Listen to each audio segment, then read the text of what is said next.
이번 시간에는 ITQ 파워포인트 2010 기출문제 풀이과정 세 번째 강으로 슬라이드 2번인 목차 슬라이드를 만드는 과정을 해보도록 하겠습니다. 지금 보고 있는 내용이 시험지인데요. 이 윗부분에 목차라는 제목을 입력을 할 거고요. 이 아래 보면 1, 2, 3, 4라는 도형 보이시죠? 이 네 개의 목차 도형과 그 다음 오른쪽에 있는 그림을 삽입하고 필요한 부분만 자르게 하는 기능을 해보도록 하겠습니다. 하나씩 보면 도형이 똑같으니까 이 오각형 도형과 이 화살표 도형을 하나만 그리고 이 내용을 복사해서 내용을 수정해 주면 되겠죠? 자, 지금부터 한번 시작해 보도록 하겠습니다. 저번 시간에 했던 파워포인트 2번 슬라이드로 이동을 해서요. 제목을 먼저 클릭을 해서 목차라고 입력을 해주도록 하겠습니다. 그리고 밑에는 텍스트 상자가 아니라 도형을 직접 그릴 거기 때문에요. 이 텍스트를 입력하십시오. 점선 부분을 클릭을 해서 선택해 주시고 키보드 딜리트 키로 지워주도록 하겠습니다. 그리고 아래에 있는 도형인 이 화살표를 먼저 그려보도록 하겠습니다. 이 오른쪽 화살표 도형 보이시죠? 이 도형을 그리고 이 위에다가 오각형 도형을 한번 포개서 그려보도록 할게요. 도형을 그릴 때는 삽입 메뉴 안에 도형, 화살표였기 때문에 블록 화살표를 이용하면 되겠죠? 블록 화살표 중에 이 오른쪽 화살표 도형을 이용해 보도록 하겠습니다.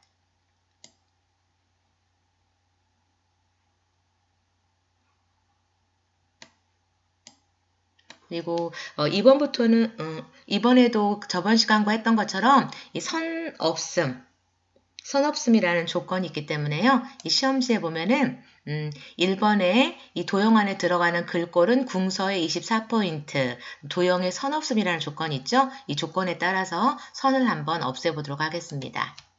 도형을 삽입한 다음 이 맨 마지막 서식 탭을 눌러주면 이 부분에 색깔 넣는 게 있었죠. 이 도형 채우기에서 일단 색깔은 이무의 색으로 하나 넣고요. 두 번째 도형 윤곽선에서 윤곽선 없음으로 선택해 보도록 하겠습니다. 또 오각형을 그릴 때 윤곽선 없음을 또 선택하기가 좀 번거로우실 때는요. 현재 이 도형을 기본 도형으로 설정을 해서 배경색만 바꾸는 방법도 있습니다. 이 도형에서 마우스 오른쪽 버튼을 클릭을 하면 아래에서 세 번째 기본 도형으로 설정을 클릭을 해주시면은요. 방금 그린 도형으로 새로운 도형을 그릴 때도 이 도형과 똑같은 모양으로 그려진다는 뜻입니다. 한번 실제로 그렇게 되는지 오각형 도형을 그려보도록 하겠습니다. 삽입 메뉴 안에 도형, 이 블록 화살표에 가보면은 이 오각형 도형 보이시죠? 이 오각형 도형을 이 위에다가 포개서 한번 그려보도록 하겠습니다. 어떤가요? 이 밑에 있는 도형과 똑같은 형태로 그려지는 걸 알 수 있죠? 이 도형은 서식에 가서 도형 채우기 색만 다른 색깔로 한번 넣어보도록 하겠습니다. 밑에가 안 보이게 조금만 크기를 좀 늘려보도록 할까요? 크기가 너무 많이 늘어나거나 줄어들 때는 키보드에 보면 이 왼쪽에 Alt 키가 있는데요. 이 Alt 키를 누른 상태에서 이 크기를 조절을 하면 미세하게 크기를 조절할 수가 있습니다. 여기까지 한번 크기를 조정을 해봤고요. 이번에는 이 위에다가 이 글씨를 쓸 건데 이 도형이 크다고 하면 도형 안에 직접 쓰면 되겠지만 이 도형 윗부분에 글씨를 써야 하기 때문에 이 삽입에 있는 또는 이 홈 탭에 있는 이 도형도 마찬가지라고 했었죠. 이 위에 보면 가로 텍스트 상자를 드래그해서 글씨를 써주도록 하겠습니다. 이 도형 끝에 정도까지 선택을 해주고요. 요구 조건에서 글꼴은 궁서, 글씨 크기를 24포인트로 맞춰볼게요.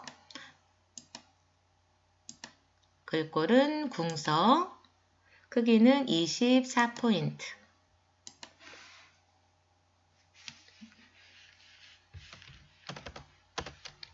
독감의 정의라고 내용을 입력을 해보았습니다. 그리고 이 왼쪽 도형에는 1, 이 왼쪽 도형도 마찬가지로 글꼴과 크기를 지금 저는 최근에 사용한 글꼴에 나오는데요. 여기 나오지 않을 때는 이 윗부분에서 궁서라고 직접 입력해서 찾아주셔도 됩니다. 글씨 크기는 24포인트. 이렇게 첫 번째 도형을 잘 그린 다음에 이 도형을 복사하면 되는데요. 이 복사할 때는 이 도형과 글씨를 전체를 선택할 수 있도록 주위를 크게 드래그 해주시고요. 키보드 왼쪽에 보면 CTRL, 컨트롤 키, 그 다음 그 위에 있는 Shift 키.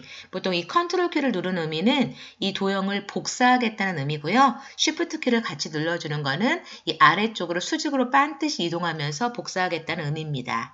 키보드 컨트롤과 Shift 키가 눌러져 있는 상태에서 오른쪽 마우스로 이 도형을 끌어서 옮긴다고 생각하시고요. 마우스 왼쪽 버튼을 꾹 눌러서 끌어서 마우스만 손을 떼줍니다. 다시 한번 끌어서 놓기, 끌어서 놓기. 그리고 마지막으로 키보드 컨트롤과 Shift를 손에서 떼어주시면 되겠습니다.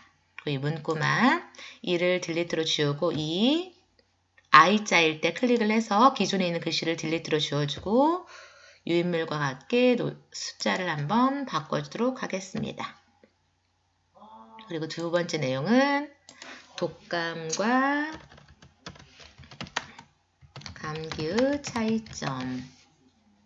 세 번째는 필요 없는 글씨만 지워주시고 예방 접종률 추이. 네 번째 도형은 독감 예방 접종 순서와 예방법. 지금 내용에 비해서 이 텍스트 상자가 작아서 이렇게 두 줄로 됐을 때는 이 텍스트 상자를 클릭해 주시고 이 오른쪽에 있는 네모난 한 점에 놓으면 좌우 화살표 모양 나오시죠? 이제 왼쪽 버튼 꾹 누르고 오른쪽으로 드래그해서 크기를 늘려주시면 되겠습니다.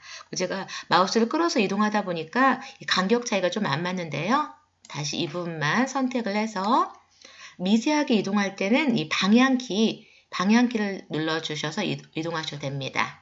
세 번째 거 선택을 해서 방향키로 간격을 맞춰주도록 하겠습니다.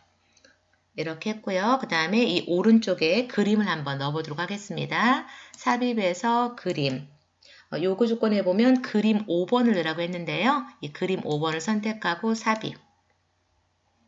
이 상태에서 유인물에 보면은 이 환자와 의사가 있는 이 사진만 남겨놓고 나머지는 이 자르기 기능을 이용해서 잘라줘야 되겠는데요.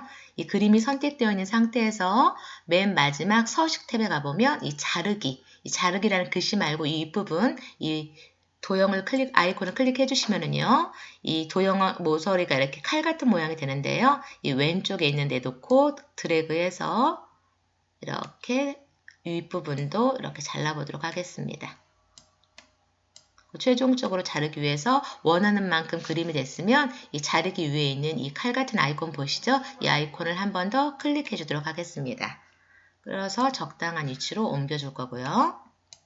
마지막으로 유인물에 보면 하이퍼링크를 넣어줄 건데요.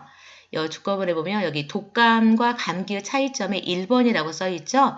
1번 요구 조건에 보면은 이 텍스트에 하이퍼링크를 적용해서 슬라이드 4번으로 이동하게 해보도록 하겠습니다. 마우스로 I자일 때 드래그해서 영역을 잡아주시고요. 이 삽입 메뉴에서 하이퍼링크.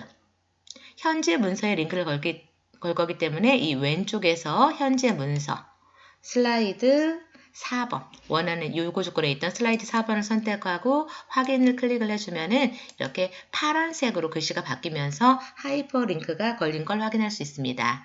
이렇게 이번 시간에는 2번 슬라이드인 목차 슬라이드를 이용해서 도형 복사하는 방법과 이미지를 자르는 방법, 하이퍼링크를 삽입하는 방법 등을 알아보았습니다. 감사합니다.